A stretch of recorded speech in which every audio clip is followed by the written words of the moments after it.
দুবাইয়ের এয়ারপোর্টের পাশে হলিডে ইন হোটেল থেকে সবাইকে শুভেচ্ছা সালাম। আমরা বেসিক্যালি তারিখে আসছি 12ই জানুয়ারি রাতের বেলা 8টার দিকে এখানে ল্যান্ড করেছে। সান ফ্রান্সিসকো থেকে আমরা আসলাম বাংলাদেশে যাওয়ার পথে। আর কালকে সকালে মানে 13 তারিখে সকালে আমরা আবার, এখন অলরেডি 13 তারিখ, আমরা রাত 12টার পরে এখন কথা বলছি। আজকে সকালে বেসিক্যালি আবার চলে যাব বাংলাদেশে সকালের ফ্লাইটে ইনশাল্লাহ।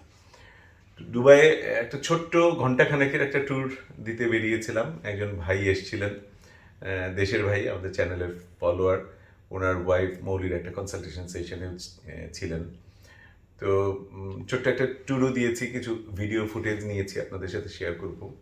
কিন্তু আমার পরিকল্পনা ছিল আমরা যদি আরেকটু সময় বেশি পেতাম, প্লেনটা 1 ঘন্টা দেরি করে এসছে, আমরা যদি ইন বিটুইন একটু বেশি সময় পেতাম তাহলে হয়তো বেশ কিছু ভাইয়ের সাথে কোথাও বসতে পারতাম, একটু কথাবার্তা বলতে পারতাম। সেটা হয় নাই।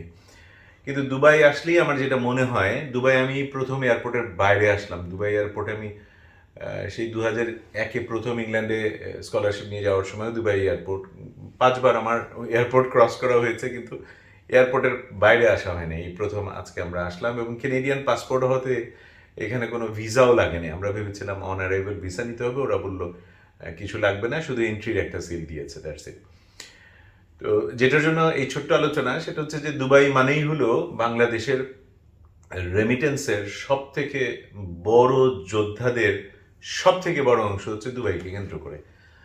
মধ্যপ্রাচ্য এবং সংযুক্ত আরব আমিরাত থেকেই মূলত আমাদের রেমিটেন্সটা যায় বাংলাদেশে, এবং সেই রেমিটেন্সের মূল ভিত্তিটা হচ্ছে এই দুবাই এবং আশেপাশের শহরগুলোতে যে বাংলাদেশি ভাইরা হাড় ভাঙা পরিশ্রম করে, রক্ত পানি করে যে তারা যে টাকাটা আয় করে, সেই টাকাটাই তারা দেশে পাঠায়। এখন এই এবং পৃথিবীর যে দেশগুলোতে, যে দেশের যে শহরগুলোতে সব থেকে বেশি বাঙালিরা আছেন, তার মধ্যে দুবাই অন্যতম। এবং সেখানেই সুযোগ সম্ভাবনাও নিহিত আছে। দুবাইয়ের থেকে প্রচুর ভাই বোন বেসিক্যালি এখন আরও উন্নত বিশ্বের দিকে যেতে পারেন, কানাডা আমেরিকাকে মাথায় রাখতে পারেন। আজকের এই ছোট্ট ভিডিওতে কথা বলবো যে দুবাইয়ের থেকে ভাই বোনেরা যারা কানাডা বিষয়ে আগ্রহী, কানাডায় যেতে চান, আমাদের চ্যানেলে সবসময় বলেন তারা কিভাবে এটা কোয়ালিফাই করতে পারেন। এটা আমি অনেকবার বলেছি, কিন্তু দুবাই শহরে বসে এখন বলার সুযোগ হয়েছে। আলহামদুলিল্লাহ, আল্লাহ সুযোগ করে দিয়েছে, সেই জন্য মনে হলো এখানে এটাও ছোট্ট করে বলি। কিন্তু এই প্রসঙ্গে কথা বলার আগে, যেহেতু দুবাই থেকে সব থেকে বেশি রেমিটেন্সের অন্যতম থেকে যারা বিভিন্ন ক্যাটাগরির, বিশেষ করে সি ক্যাটাগরির, ডি ক্যাটাগরির ভাইয়েরাই আমাদের সাথে বেশি যোগাযোগ করেন, তারা কানাডার আগ্রহ প্রকাশ করেন। সবসময় আমি যেটা বলি সেটি হচ্ছে যে আপনি কানাডার যে প্রোগ্রামে জব অফার নিয়ে আসতে চাইলে বা ইমিগ্রেশনে যে প্রোগ্রামে আসতে চান, সেই প্রোগ্রামের কন্ডিশন টুকু আপনাকে জানতে হবে, রিকোয়ারমেন্টটুকু জানতে হবে, এবং সেই রিকোয়ারমেন্ট অনুযায়ী নিজেকে উপযুক্ত করতে হবে। এটার কিন্তু কোনো বিকল্প নাই। যারা দুবাইয়ে আছেন, এত বছর ধরে আছেন, তারা বুঝে গেছেন যে টাকা পয়সা দিয়ে দুবাই থেকে, এখন আমার কিছু টাকা হয়েছে, আমি কাউকে টাকা দিতে পারি এবং সেই টাকার বিনিময়ে বলে আমি আমেরিকার কানাডার ভিসা, বিশেষ করে কানাডার ভিসা কিনে ফেলতে পারি কিনা, এই চিন্তাটা ভুল। এটা আপনারা বুঝতেও শুরু করেছেন, সেটা হচ্ছে একটা বড় খবর। কিন্তু যেটা খুবই সম্ভব আপনাদের দিয়ে, যারা আছেন এই শহরে, দেশের ভাই বোনেরা যারা আছেন, প্রোগ্রাম অনুযায়ী নিজেকে সময় দিয়ে, আমি সবসময় 4টা শব্দ ব্যবহার করি: দম, শ্রম, ধৈর্য, ভরসা। সৃষ্টিকর্তার উপর ভরসা রেখে নিজের ধৈর্য নিয়ে, দম নিয়ে প্রোগ্রাম অনুযায়ী তৈরি করুন। জব অফার হতে পারে সব থেকে সহজ কায়দা আপনাদের জন্য, কিন্তু জব অফারের জন্য, যেই জবে আপনি অ্যাপ্লাই করবেন, সেই জবের জন্য যে রিকোয়ারমেন্টটুকু, সেইটুকু আপনাকে পূরণ করতে হবে। নিশ্চিতভাবেই কানাডা একটা ইংলিশ স্পিকিং কান্ট্রি, আপনাকে ইংরেজিতে ভালো হতে হবে, প্রমাণপত্র দেখাতে হবে, মানে আইএলটিএসটা লাগবে। পাশাপাশি আপনার ওই জবের জন্য অন্যান্য যে রিকোয়ারমেন্ট আছে, সেগুলো আপনাকে পূরণ করতে হবে। এবং এই পূরণ করার সাপেক্ষে আপনি নিজে যদি জবের জন্য চেষ্টা করতে থাকেন, কাউকে কোনো টাকা পয়সা না দিয়ে, আপনি একসময় হয়তো ইনশাল্লাহ সাকসেসফুল হয়ে যাবেন। আল্লাহ ভালো জানেন।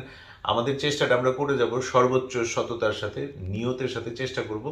আল্লাহ দয়া করবেন, যার ফলে হবে আমাদের সফলতা। দুবাইয়ে যে ভাই বোনেরা আছেন, সবার জন্য অনেক অনেক দোয়া। চেষ্টা করুন, কানাডায় যারা আসতে চান অবশ্যই সাকসেসফুল হবেন, কিন্তু ওই যে বললাম, তাড়াহুড়ো করবেন না, টাকা পয়সার কোনো ব্যাপারে যাবেন না, কারোর সাথে টাকা পয়সার চুক্তি করবেন না, অন্যায় অবৈধ কিছু চিন্তা করবেন না।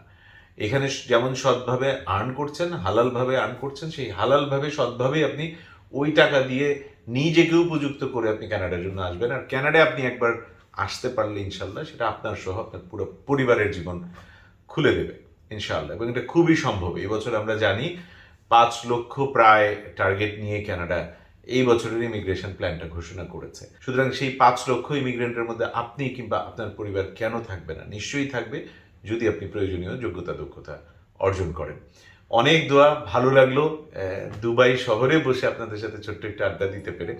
এরপরের বার আমি আর মৌলি ঠিক করেছি বেশি সময় নিয়ে আসবো। এরপরে আমরা হয়তো অদূর ভবিষ্যতে দুবাইয়ে আমাদের একটা অফিস খোলারও চিন্তা ভাবনা করতে পারি, কারণ দুবাইকে কেন্দ্র করে প্রবাসী বাংলাদেশি ভাইদের সাথে যোগাযোগের খুব ভালো একটা কায়দা এটা হতে পারে। এটা হয়তো ভবিষ্যতে চিন্তা হতে পারে, আজকে আমাদের জাস্ট মনে হচ্ছিল সেই জন্য শেয়ার করলাম। সময় দেওয়ার জন্য অনেক ধন্যবাদ। সবাই ভালো থাকুন, সুস্থ থাকুন, নিরাপদে থাকুন। আসসালামু আলাইকুম।